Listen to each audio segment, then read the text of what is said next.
Good morning, everybody. I'll call to order the Tuesday, August 20th, 2024 Judicial and Public Safety Committee meeting. Can I get a roll call, please? Chair Evans. Here. Member Chaplin. Here. Member Childress. Member Desart.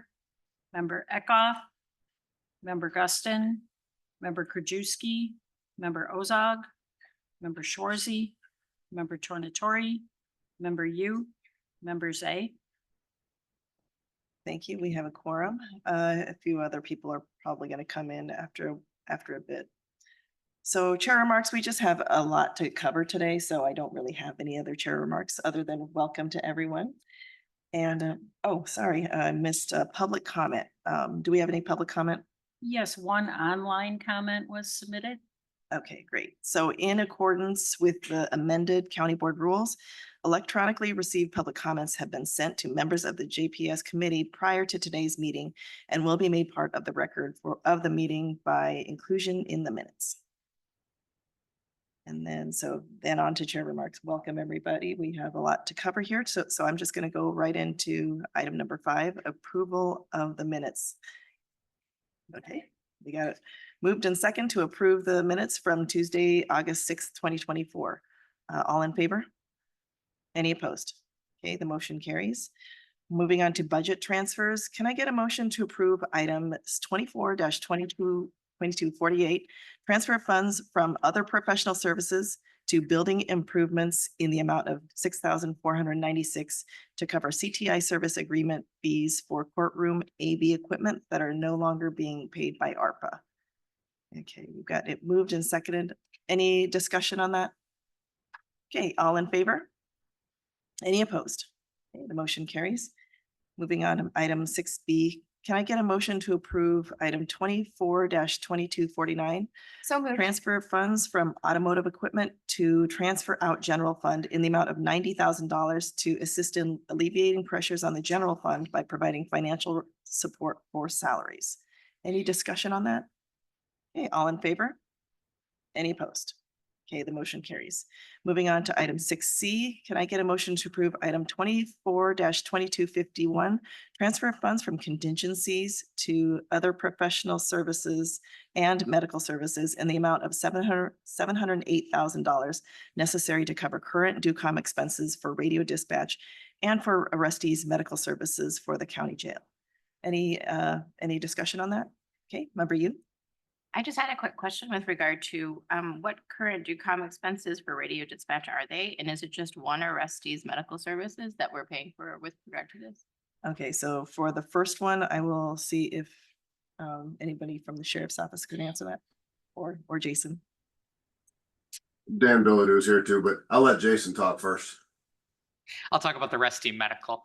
Though it's housed within the sheriff's budget, it's actually a contract that's held in finance. That's with Northwestern Medicine, and I'm going to look at Jennifer Sin if I say anything wrong in this process. We do have an agreement with them. The agreement is they give us the Medicare rate. We don't keep or budget the entire amount into there. We transfer it halfway through the year. They've gone through about half. I think it's $450,000 they've spent so far this year. So this $300,000 is that remainder we had budgeted, but we transferred out of contingencies and put it in there. So that's the first portion of this budget transfer. Thank you. No problem. And then I'll turn it over to Deputy Chief Billadeau about the secondary.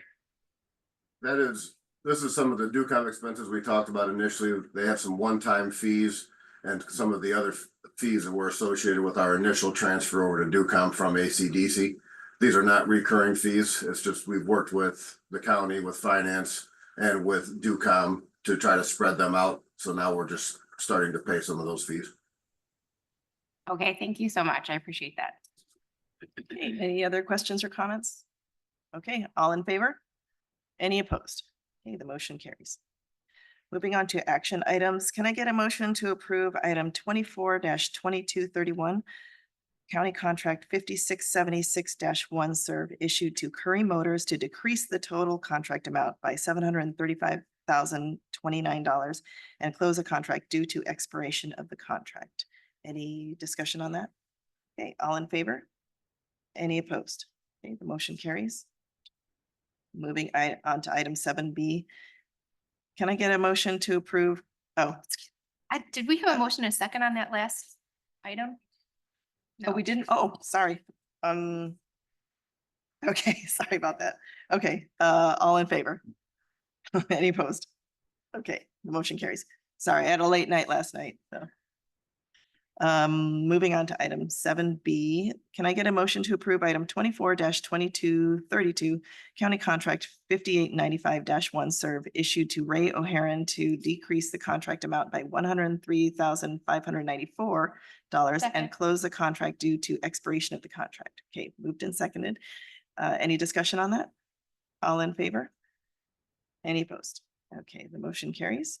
Moving on to item 7C, can I get a motion to approve 24-2233 county contract 6164-1 serve issued to Ray O'Haron to decrease the contract amount by $24,748.89 and close due to expiration of the contract. Okay, it's been moved and seconded. Any discussion on that? All in favor? Any opposed? Okay, the motion carries. Moving on to item 7D, can I get a motion to approve 24-2234 county contract 6181-1 serve issued to Strikers Inc. to decrease the contract amount by $640,260 and close due to expiration of the contract. Any discussion on that? Okay, all in favor? Any opposed? Motion carries. On to item 7E, can I get a motion to approve 22-2235 county contract 6074-1 serve issued to Carroll Stream Holiday Inn to decrease the contract amount by $134,298 and close the contract due to expiration of the contract. We have a motion and a second. Okay, Member Desart? Thank you. I was just wondering, there was nothing in the packet as to why we're paying for a hotel. Is it for homeless? I mean, what is it for? This contract is a contract that we have with this Holiday Inn for when we host the Corrections Academy through the state. So when all these other agencies come through, it's part of the contract of the Corrections Academy. Oh, thank you. Do they pay for it? Do they reimburse us? It's reimbursed through the state. All right, thank you. You're welcome. Thank you, Chief Bilodeau. Any other questions or discussion? Okay, moving seconded. All in favor? Any opposed? Okay, the motion carries. Item 7F, can I get a motion to approve 24-2236 county contract 6225-1 serve issued to county contract pharmacy services to decrease the contract amount by $162,544.18 and close the contract due to expiration of the contract. Okay, moved and seconded. Any discussion on that? All in favor? Any opposed? Okay, the motion carries. Moving on to item 8, informational. Can I get a motion to approve and place on file item 24-2237? That's the Public Defender's Office Monthly Statistical Support Report for July 2024. Okay, we got a motion and a second. All in favor? Any opposed? Okay, the motion carries. And now we're on to budget presentations. First up is DuPage County 18th Judicial Circuit Court and Honorable Chief Judge Bonnie Wheaton. Thank you for being here, Bonnie.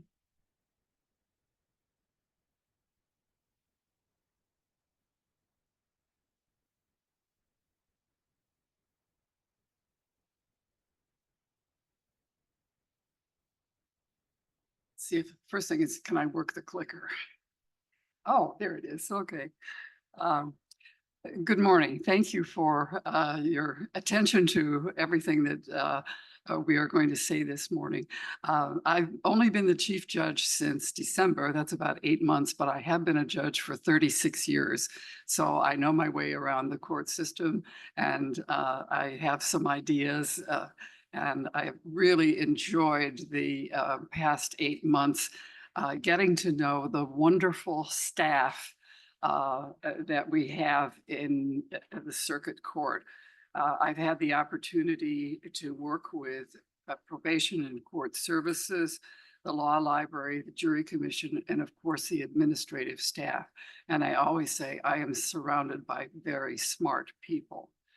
We've been working side by side with Suzanne Armstrong, the court administrator, and others on the staff to identify our needs and to plan for the upcoming fiscal year. Our budget, our budget request reflects thoughtful and prudent stewardship of the taxpayers' dollars while addressing the needs of the court as we foresee them. After our submitting our initial request in early July, we met with Nick Kottmeyer and the finance staff to discuss our goals and ways to achieve our objectives while reducing the overall budget. After this discussion, we sharpened our pencils and we were able to reduce our budget request by over $568,000. So it is a lean budget, we believe. It works. Wonderful. As you know, we have 7 budgets. There are 4 general fund budgets, 1 tax levy budget, and 2 fee-funded budgets. 2 of the budgets for MyCap and the drug court have depleted all of their fund balances, and they are now incorporated into the probation budget. As you can see from the slide, the general fund probation budget accounts for over half of the budget. Fortunately, 56% of that budget is reimbursed by the state of Illinois to the tune in this coming fiscal year of $6.5 million. In the interest of time, we've sent you a detailed summary of our request, and I'm going to limit my presentation to the significant variances in our budget. When State's Attorney Berlin told you his budget presentation at the last committee meeting, he told you that mental health cases continue to rise. This increase only tells part of the story. We currently have a mental health court. It's a specialty program that handles criminal cases where the defendants are in court and their mental health issues have contributed to their criminal behavior. We also have mental health commitment cases which are heard in the Chancery Division. However, we see individuals with mental health needs in every type of court proceeding, including evictions, foreclosures, small claims, arbitrations, parentage, and a lot in domestic relations. I can give you some examples. A few weeks ago, there was a woman who had obvious mental health problems, but she was being evicted from her house. She went to the alternative dispute resolution section on the 3rd floor, where the staff spent about 3 hours with her trying to calm her down and help her get to available resources, but that was without success. The next day she went to the law library where the staff spent more time with her, also to no avail. And then she came to the chief judge's office. So there was an awful lot of staff time spent by people who are compassionate and caring, but are certainly not trained to do anything about people's mental health problems and communicate with her and find ways to assess her needs and connect her to appropriate resources. Another example came last week when a woman came out of a courtroom very, very upset and was threatening to kill herself. The deputies did exactly what they were trained to do. They called for an ambulance to come and assess her needs and take her to a hospital. But we don't know whether she was really suicidal or whether she was just at the end of her rope after a frustrating day in court. So our request is to cooperate with the health department. We've been working with them very closely on a program to provide a part-time behavioral health specialist to be housed in the courthouse. The specialist would serve as a direct and immediate point of contact to assist the individuals in need of de-escalation or crisis intervention. They will be on site in the morning during the busiest times, on the busiest days, to coordinate a mobile crisis response and connect people to the health department resources and other community providers. They'll also be available to all litigants, witnesses, victims, and jurors.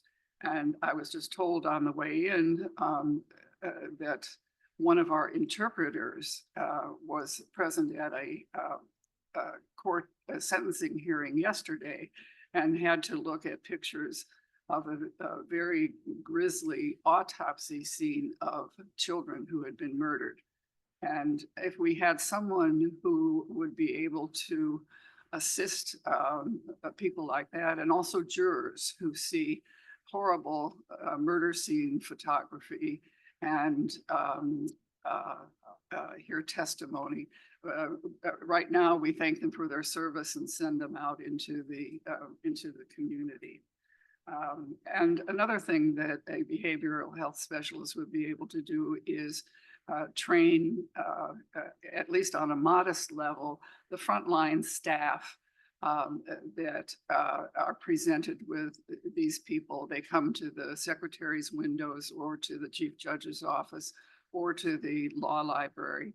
And they would be able to, the specialist would be able to help them at least know how to give them initial guidance.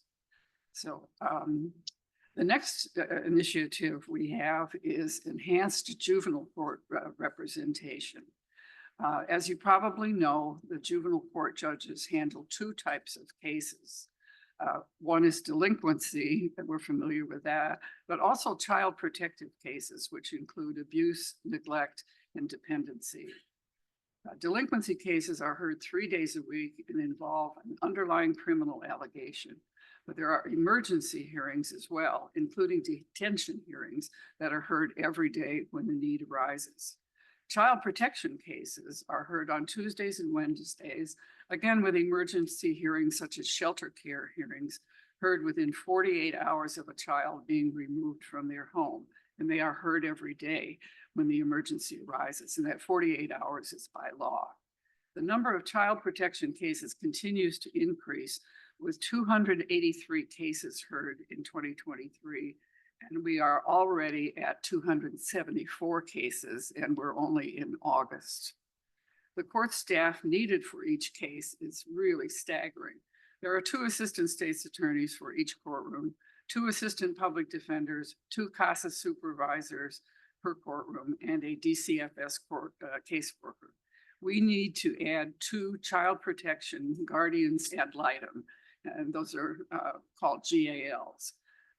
They are attorneys, and we need to add them to our budget to adequately represent the minors in each of these cases. Presently, we have 2 GALs and 1 investigators, we need to add 2 GALs for child protection to represent the minors in juvenile and abuse cases with increased availability. This will improve the speed and efficiency of the court process and improve the quality of the representation.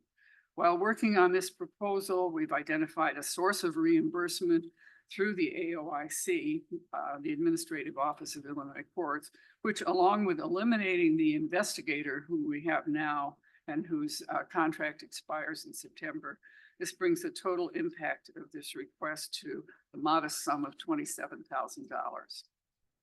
And you can see the increase in the number of shelter care hearings from 2023, and we anticipate that it will go up to 156 shelter care hearings in 2025.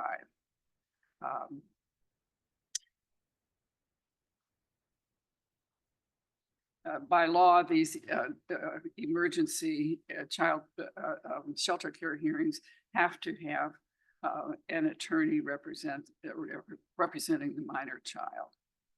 Another area where we need to increase our services is interpreters. We're requesting an additional $55,000 to cover increased interpreter cases. Some of the expenses will be covered by AOIC representation. As you've previously heard from Jeff York, the number of interpreter cases throughout the courthouse continues to increase, and it impacts every aspect of the court process. We have 4 full-time and 1 part-time Spanish interpreter. In addition to the cases they handle, we contract for other language interpretation for every type of case. This cost is partially offset again by AOIC representation. And these are some of the languages that we have had to find interpreters for. It's from A to Z, Amharic to Zomi, and I'd never heard of either one of those. Amharic is an Ethiopian language, and Zomi is a Nepalese language. And as you can imagine, it's difficult to find interpreters.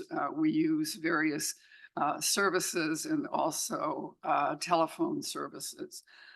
But those tend to be much more expensive per hour because they are so rare.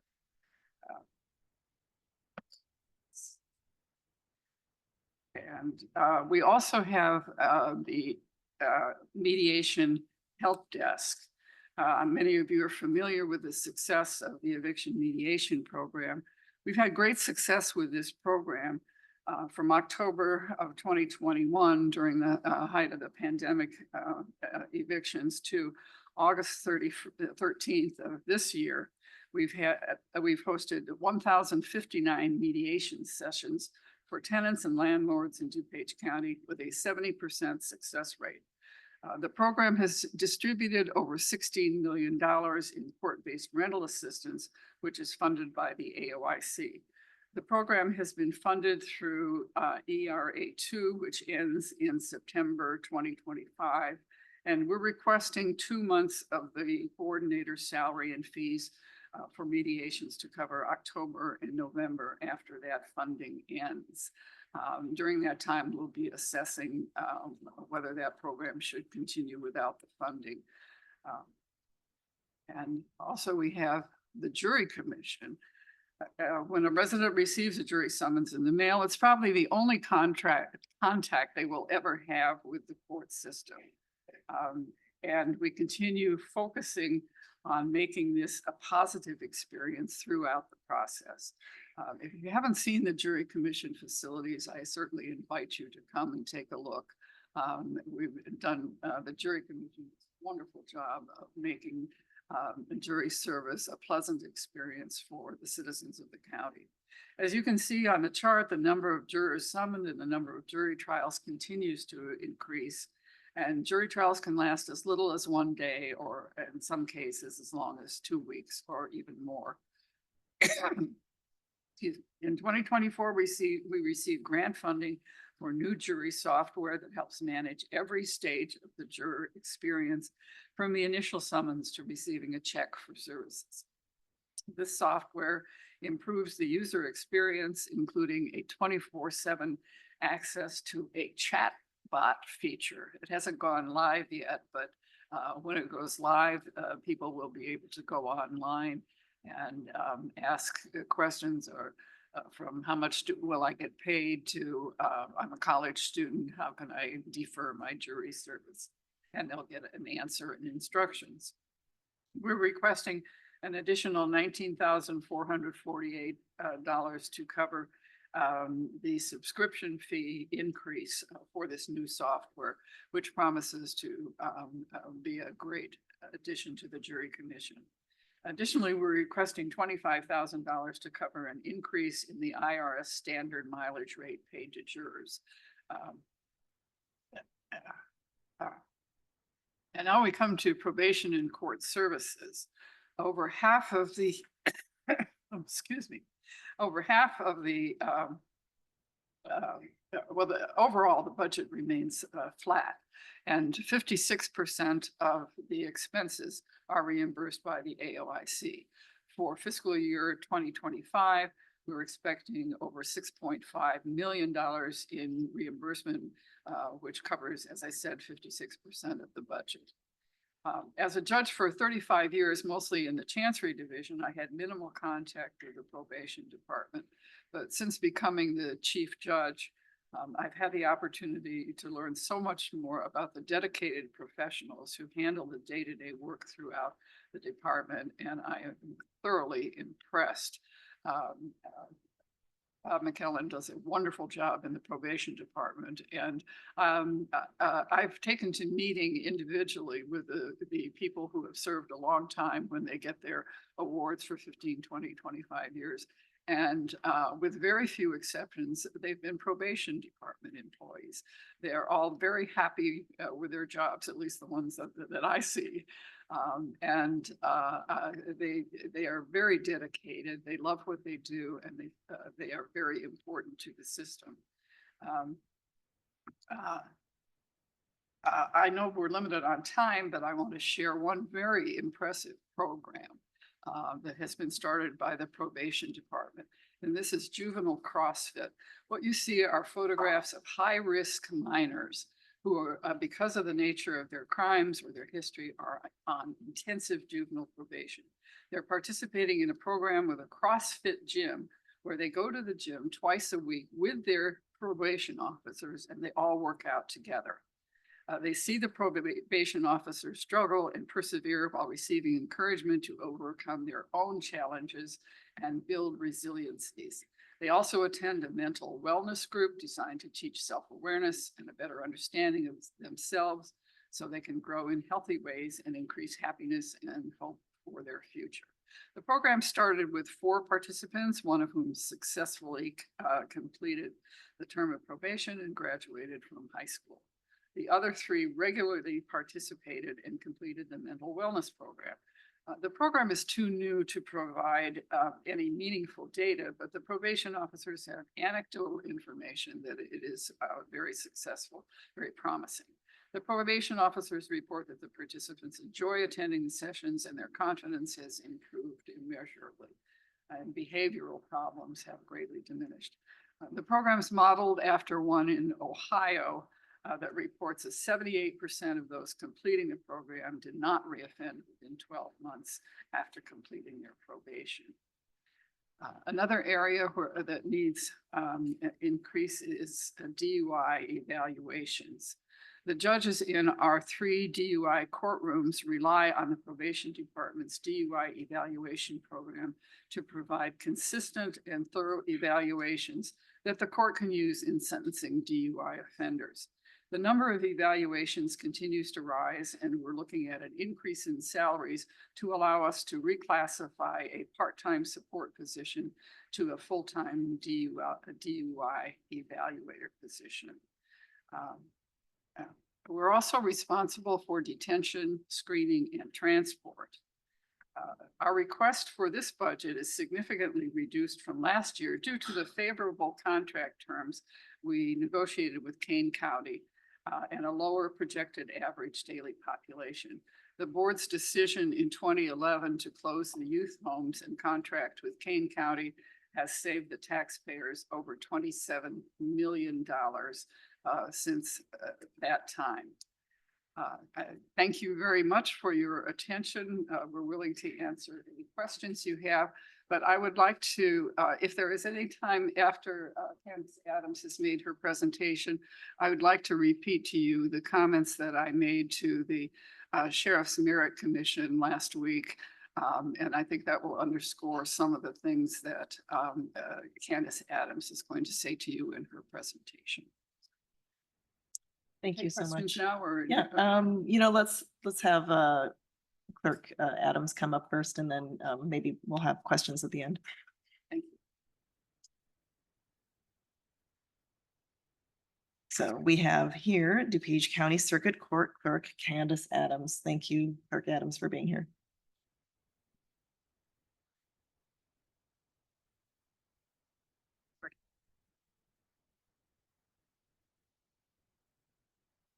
All right.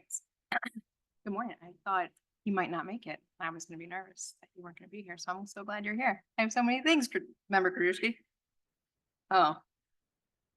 All right. Good morning. Thank you to Chairwoman Evans and the JPS committee for inviting us here today to present our budget.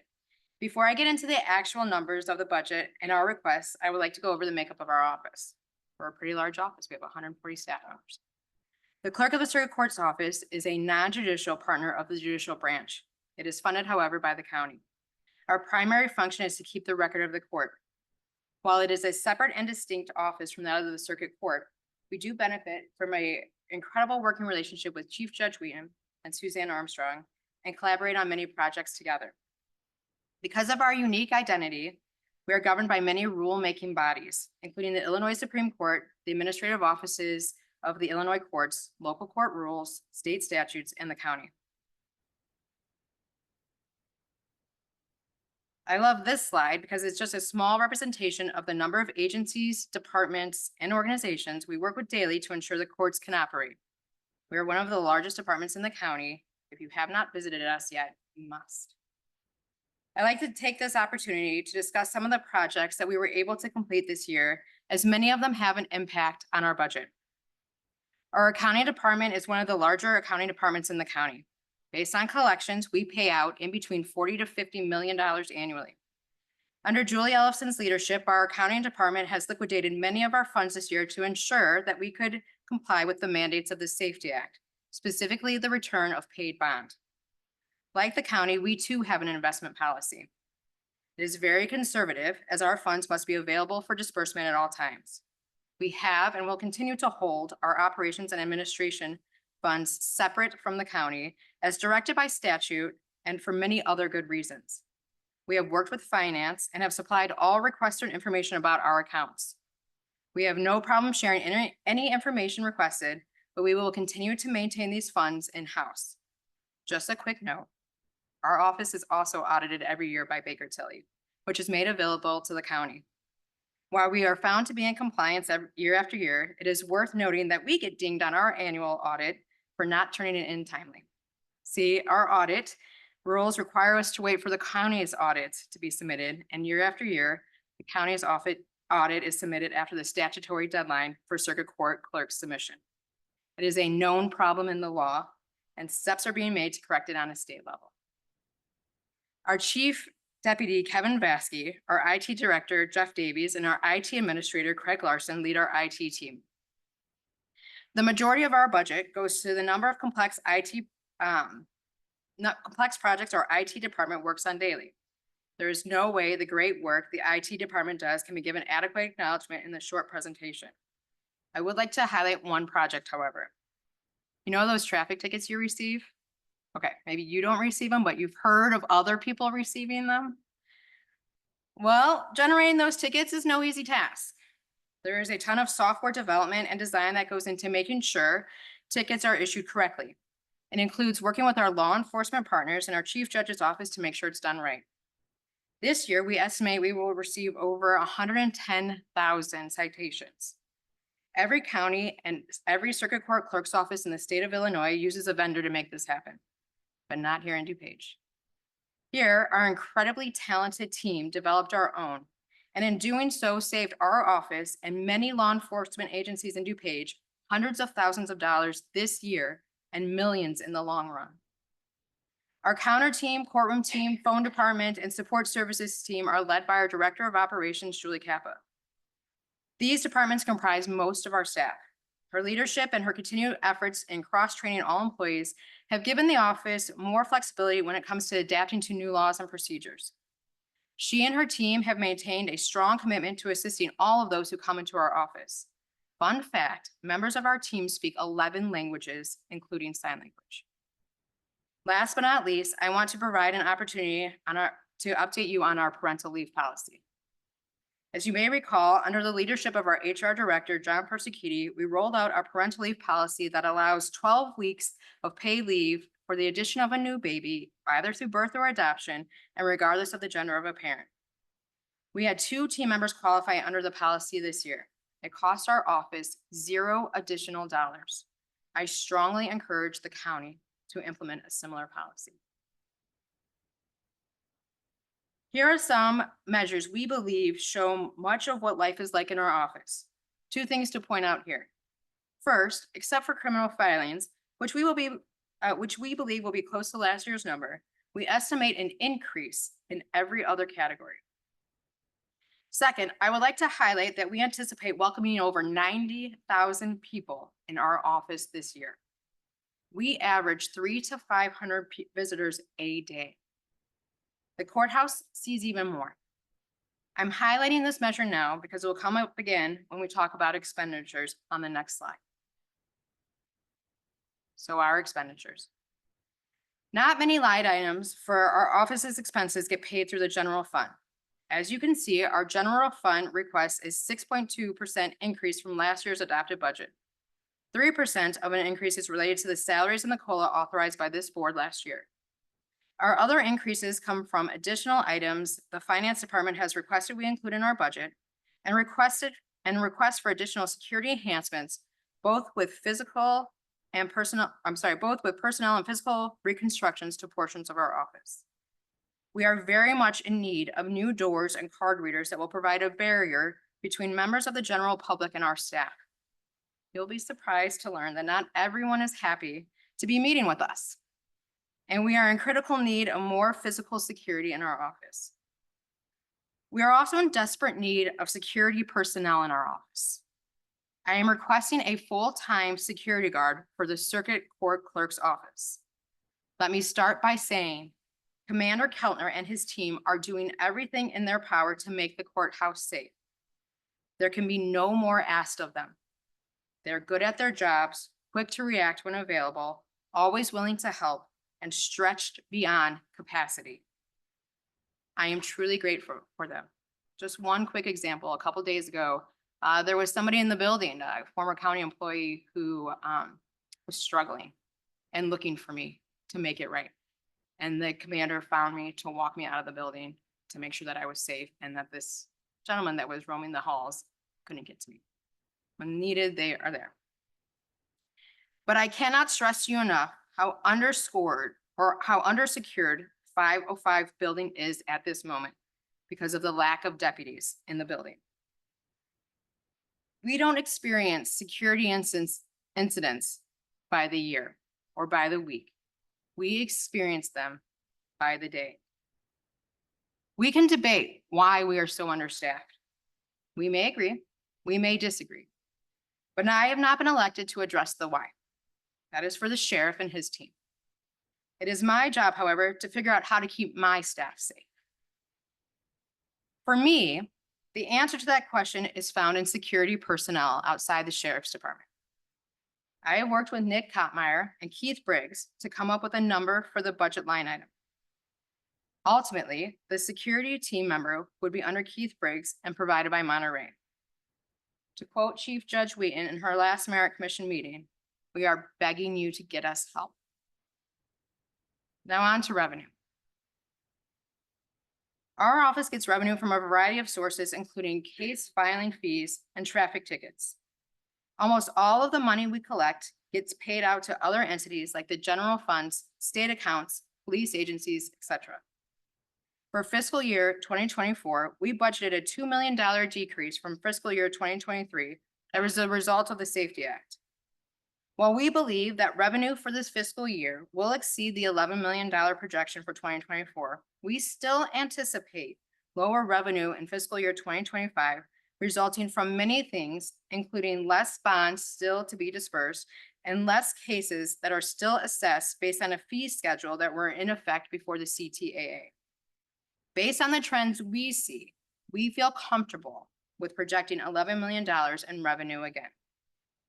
We have received a question specifically about bond forfeiture line item. As there is no bond being collected, we have nothing to forecast in that line. Indeed, the line item actually may be negative for 2025, as judges still vacate bond forfeitures which have already been dispersed on a rare occasion as law allows. Thank you again for your time. Now, members of my staff and I will take any questions you may have. Okay, Member Krajewski. Thank you, and thank you for the budget presentation.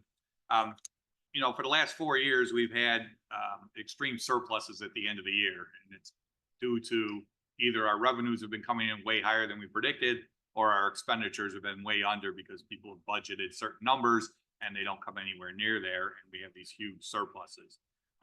what that does for us as a board is, allows us not to be able to budget certain things that we have priorities for. So food insecurity, not-for-profit, a lot of member initiatives. You know, I gotta say, your expense lines for the last 5 years, maybe it predates you by 1 year, but it's almost $8 million, and you guys have almost hit it exactly. So on the expense side, you know, you're probably an example of what to look at, because when you budgeted your numbers, they pretty much actually have showed up at those numbers. The only thing I had a question on, and you addressed part of one of them, was just on the revenue line the last couple of years. We've been off on the revenue numbers. And when I first looked at this, it appeared that, you know, there's $1 million probably under what it probably should be. I called Jeff up a couple of weeks ago and he had the same number, $1 million. And so trying to figure out where that comes from. I'm not so concerned about the bond forfeiture, although the last year we did, or 2 years ago, you did zero, and we collected $1 million.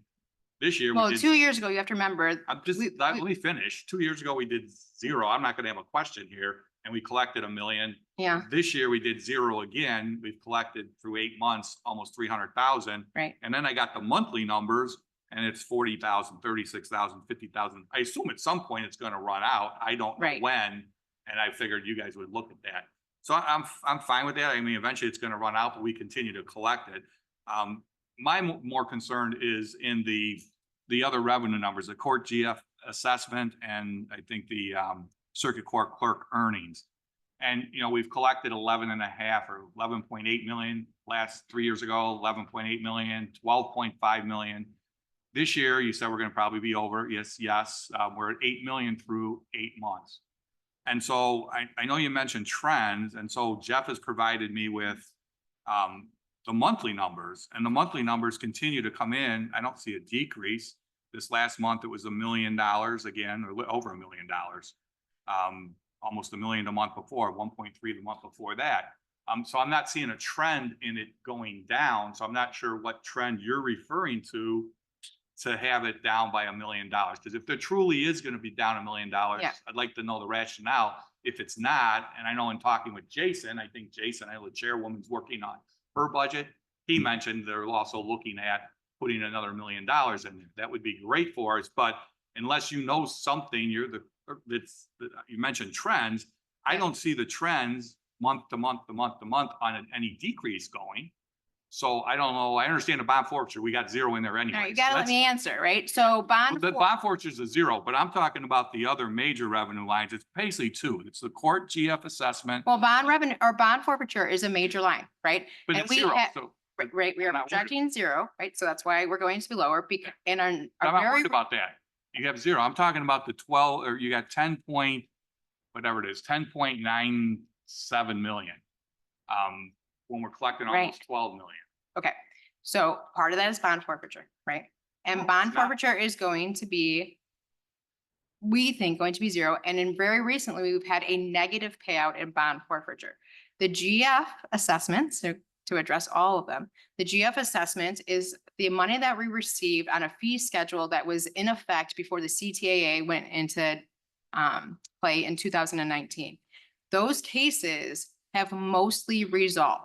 So when we're talking about $1 million in budget over a variety of line items, we don't feel comfortable over projecting those. These are revenue numbers. So these are our best estimates as to what we think that the revenue is going to be.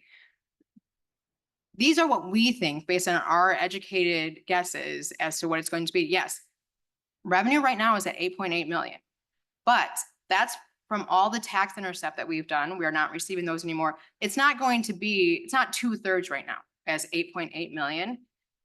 That number is a lot closer. It's going to be a lot closer to $11 million as opposed to $13 million. We don't think it's going to be as high as you think it's going to be. We took a conservative guess on revenue. If you would like to change the revenue numbers to what you guys estimate them to be, you're welcome to do so, but our trends and our history puts that more at an $11 million viewpoint. And understand, this is revenue, right? So expenses we're pretty sure of, Right. and we get No, those I right. get it. The revenue's the hardest one, and you missed it by 2.7 million 2 years ago, and you're gonna miss it by $1 million Okay, something this let's year. talk about why it was $2.7 million difference. We projected a $2.6 million loss as a result of the Safety Act. 2 years ago, the Safety Act was still in play, but we had projected that it would not be in play because our budget was due before the December 30th ruling from the Supreme Court that the Safety Act would be going until September 18th. So our number would have been $100,000 off based on our projections 2 years ago. Again, these are revenue numbers and our best guess, and you're welcome to manipulate them, I'm not whoever wants to do that. manipulating, But these when do you are, think they'll like start decreasing? You said we're rolling off. of- they are decreasing now. Well, but last month it was $1 million, 1.7 million or 1,078,000 last month.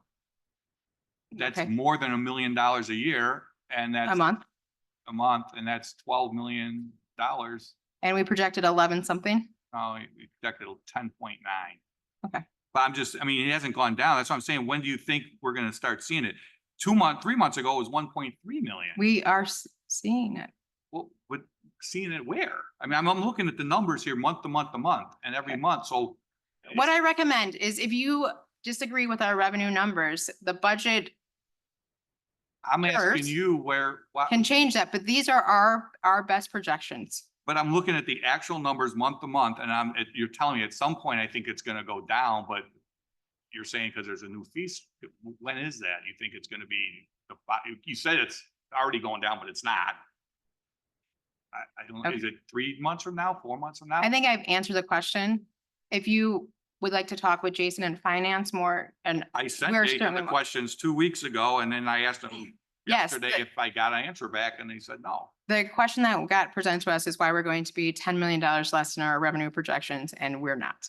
So we didn't answer that question. Just trying to find the trend. I mean, I'm looking at month to Okay, month. and I'll can look we move on from at- this All right, question? That's and- fine. Okay, we're gonna go member Ozog and then member Zay. First of all, I want to thank you both for your presentations.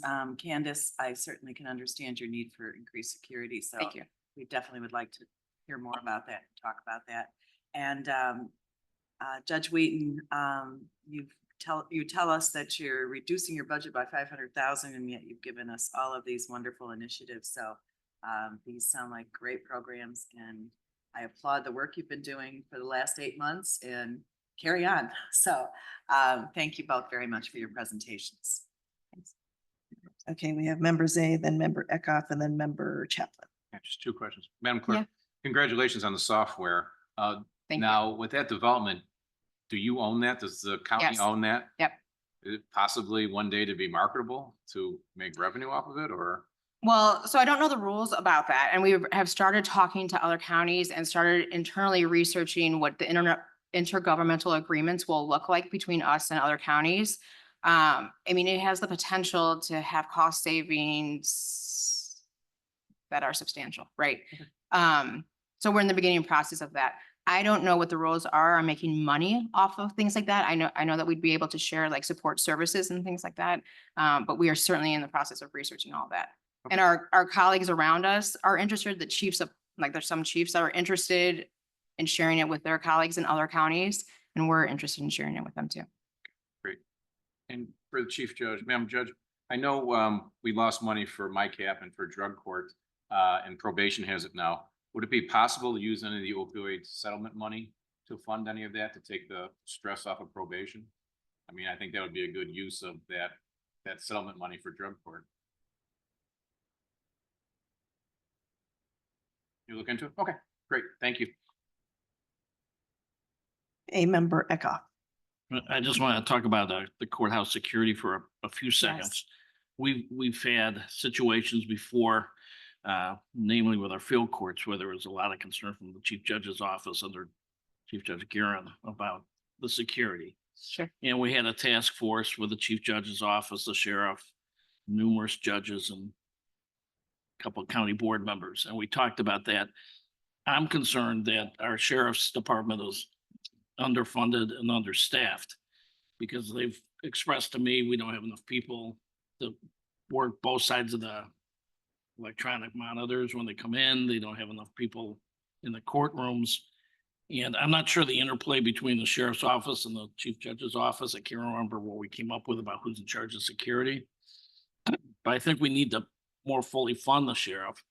And that's when Nick Katmeyer sent out a little request a few months ago about member initiatives. That was my one issue, because we know, because of the Safety Act and other societal factors that the number of people entering law enforcement is decreasing, and we're gonna have to pay those people a lot more to take those jobs. And I would rather take the money that you're requesting for independent security people and try and get more people in the sheriff's office. So when winter comes, we don't have lines out the door where people are standing and getting very cold, that they can come in first.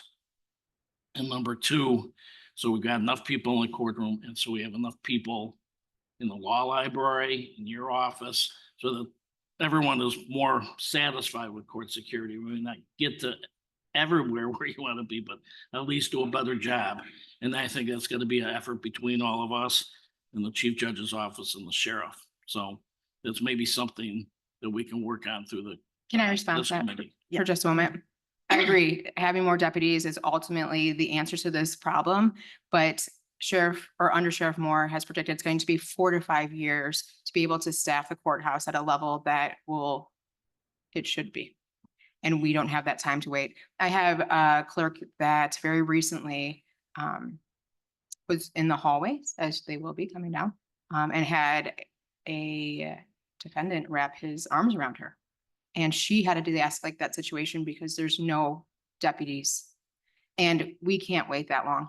One of the And we things can get a Monterey security guard right now. One of the things we put in a few years ago was the ability to use, instead of a full deputy sheriff, court security, which in the courthouse is the light blue shirts as opposed to Yeah, the the dark blue CSOs. shirts. They're great. And we've tried to do a lot of that, and a lot of the people come into that program are coming from security companies. And I think if we increase the pay for those people, that would be something, because I'm not sure our authority to use independent court security. We do have the authority, and I've already talked to the We- state's attorney's office about it. Yes. Who's we? The chief judges, well, maybe the chief judge can authorize it, the sheriff can authorize it, but if one of them The- objects, I'm not Well, sure. we have the authority as our space, but we've also talked to the state's attorney's office that it would be okay to do that. This is kind And, of and it's a small ask. It's $75,000 to have somebody in there full time. And compared to other expenses, that is a small ask. I'm concerned about your office, but I'm also concerned about the rest of the courthouse. and getting people Certainly. in and- And the lines are already forming. There was a line yesterday outside of the parking garage. There was a line yesterday outside of yeah, the parking garage. yeah. Yep. We need the help now. We can't wait longer. Okay, Member Chaplin. Thank you, Madam Chair. Yes, and I would like to thank both of you today for your presentations and your cooperation and working with our finance department. You're both to be commended on that. I do agree, we are very concerned about the security in the courthouse, your office as well, Candace. I do agree that we need to get security in there right away. And if we have to go with Monterey right now until we can hire on more deputies. I do believe it is a requirement of the sheriff that the sheriff or a designee be in the courthouse. That's not happening right now for various reasons, but it's very important that we have security there. I think last county board meeting, we approved security for the county health department. So I don't see this as any different, and I'm in full support of that. Okay, Member Ozog. Thank you. First of all, the crisis in hiring in public safety, I think, is nationwide. So I think blaming it strictly on the Safety Act, we've heard this before, and I think that's, there's just many other factors. But I think your security issue is needed to be taken care of yesterday. So Correct. we need this to happen. And you've made your request, and I'm completely behind it. Thank you. And also, the security issue, there's just many, many factors here, but you need to have your staff protected. So we need to get those physical enhancements made immediately, as well as your hire request. So I'm completely in favor of that. Thank you. Okay, thank you. Oh, Member Tornatori. Not that you needed, but thank you both for your presentation. I totally agree. You need the security. Let's get it tomorrow. It's terribly important. And as long as there's no issues with who has the jurisdiction to hire and whatever, and it's in your office, that it is a very reasonable sum, and both you and the chief judge have done, in my opinion, a great job. I'm there all the time, so I can see it on a daily basis, but you have my support on the security as well as anything else. Thanks. Okay, thank you so much. Oh, did you have, also, Member Krajewski? Two things. One, I don't think anybody's complaining about the security. It's like, why don't you just go do it now? And then I just had one thing. This is more of a, came from Kale, she's not here. Just the cash accounts, that's, I know, remember Kale's big issue. Of all the ones that you have over at, under your jurisdiction, Yeah. state statute ones that are required to be in Correct. there? Okay, she just said that, ask about the cash accounts, said the treasurer thinks there's still some over there that may not have to be. Yeah, treasurer's not correct. She's, Pardon? if she's saying that, she's not correct. She's wrong. Okay, well, I just remember Kayla asked that question.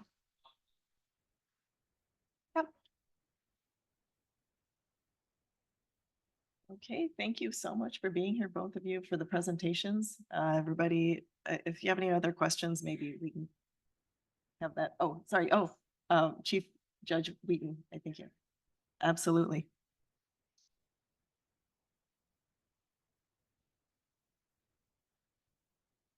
Oh, the microphone.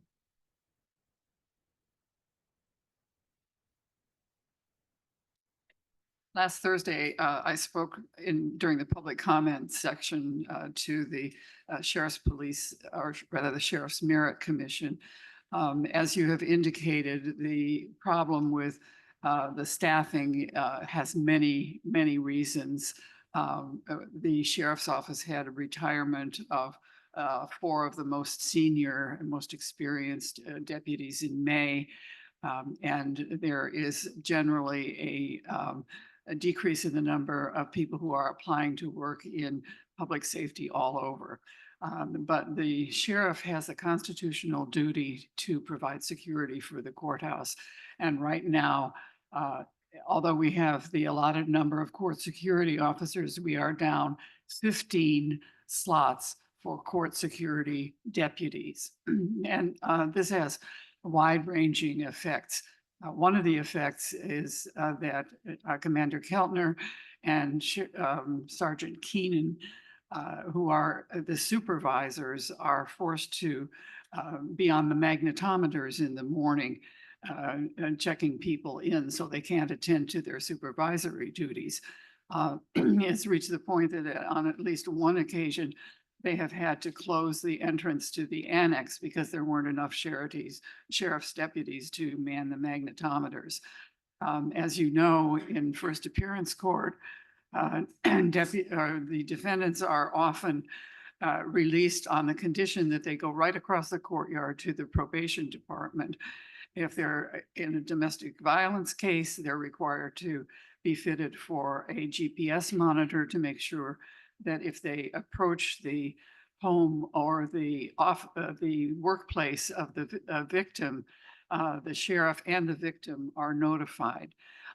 If they're in a DUI situation, they're fitted with an alcohol monitor to make sure that they don't drive with alcohol. But if they go across the courtyard and they can't get into the building and the probationers can't get in for their appointments, they're not going to walk all the way around to try to find an entrance that they can get in.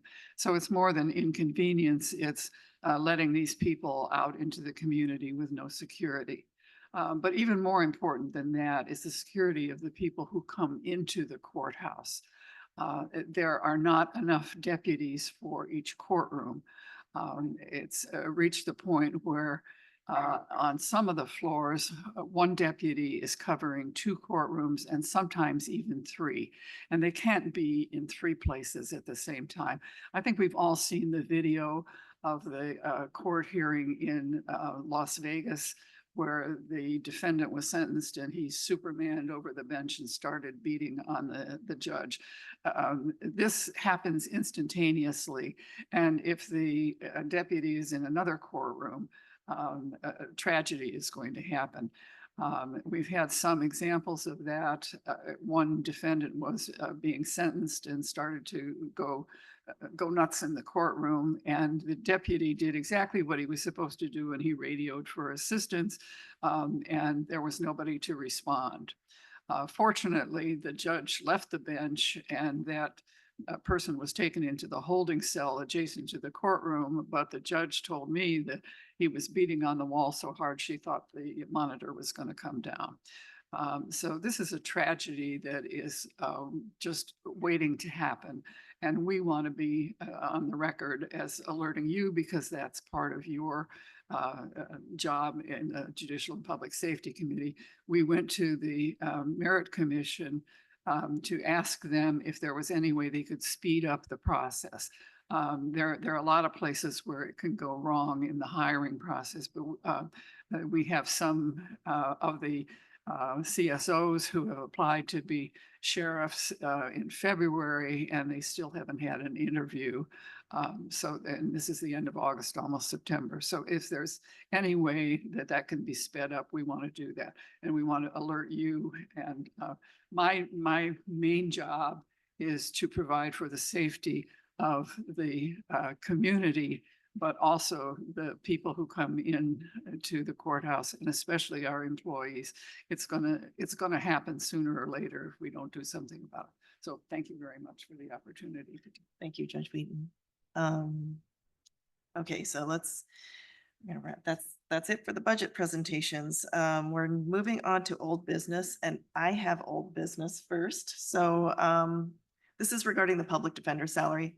I wanted to bring up this topic that we discussed last year, the salary of the public defender as it is set up by county board resolution. At the time that the board decided to raise the public defender's salary to 96% of the state's attorney's salary, that was last year. So state statute requires the county pay 90% of the salary to receive 66 2/3% of the salary reimbursement. So we decided it was important to compensate the public defender higher than 90% to reward the hard work done by Mr. York. This year, the state's attorney received a 4.7% raise based on the Illinois Department of Revenue's assessment of the cost of living adjustment. I wanted to have a brief discussion and ask if the JPS committee would like to have a similar resolution increasing the salary of the public defender by the same percentage as the state's attorney. Does anyone have an objection to the resolution being brought at the next meeting, which would give the public defender this cost of living adjustment based on the state guidelines for the reimbursement of this salary? Oh, any discussion? Okay. Sounds good. Okay, perfect. And so that's my old business. And I see other people. Okay, so I'm going to start this way and then move that way. Okay, Member Eckhoff. We had a citizen comment that was published about sidewalks in Lombard. Oh, yes. Yeah, and so I was hoping that we could have staff respond to that in writing and CCS. I'm not sure who has to respond or what the response would be. Member Eckhoff, I'll look into it and I'll see the appropriate person responds. All right, thank you. Okay, and Member Chaplin. Thank you. So I was noticing on the website that the sheriff does an annual report. There's been one 2019, 2020, 21, 22. And I was just wondering when we could expect the 2023 annual report from the sheriff. Chief Bilodeau, are you? Oh, okay. Jason can do it. I'll look into that. Great, thank you. Okay, we have Member Desart and then Member Ozog. Just a bit of housekeeping. I was late to this meeting. Sally, I'm wondering if you could make sure that the minutes reflect that I was late because the previous meeting went long. Thank you. Okay, Member Ozog. Thank you. If Chief Judge Wheaton doesn't mind, I have a couple questions about what you just said to us regarding the security issues. So there are applicants in the process and they've been waiting 6 or 8 months. Is that a problem with state accreditation or something outside of our process? Or can you explain that a little bit more in depth? The deputies are hired by the Merit Commission, and it's a long process to do background checks, psychological tests, physical tests, interviews. As it should be. And we were asking that if it could be speeded up. And I think that they responded positively. I'm told that they've scheduled 6 interviews next week, or maybe it's even this week. Yeah, we want to speed it along as fast as we can. And I'm sure that there are hiccups along the road, but as Member Reyes said, we don't want to give just anybody a badge and a gun, and we certainly agree with that. Absolutely. Yeah. Absolutely. Okay, thank you. So it is moving along though, It is and moving along. We just okay. want to speed it up. the sense of urgency has been, okay, thank you. Member Krajewski? When you said badge and gun, I assume if they're getting the gun, then they're also having to go to the academy, right? And Yeah, that's that's that, very time consuming. and that's, if they're carrying a gun, Well, that's unless- 16 months, and they added another 16 weeks, and they added several more weeks now because of the Safety Act. Those training sessions are much longer now for the academy. But some of our CSOs are retired sworn officers from other Okay, departments. so they can carry the gun. Yeah, they don't have to go through Okay. all of the But training. yeah, if the ones having, the deputies have to go through that Right. academy, that's Yeah. another Oh, 16 takes a long weeks. time. Definitely, definitely. And laterals as well would not have to go through it. Right, lateral thank you. hires would not have to either. Thank you. But I think there are all kinds of, there are union issues and pay issues, all kinds of issues. Thank you. Thank you. Okay, anybody else? All right, well, any new business? Hearing none, without objection, I move to adjourn. Or actually, let's adjourn.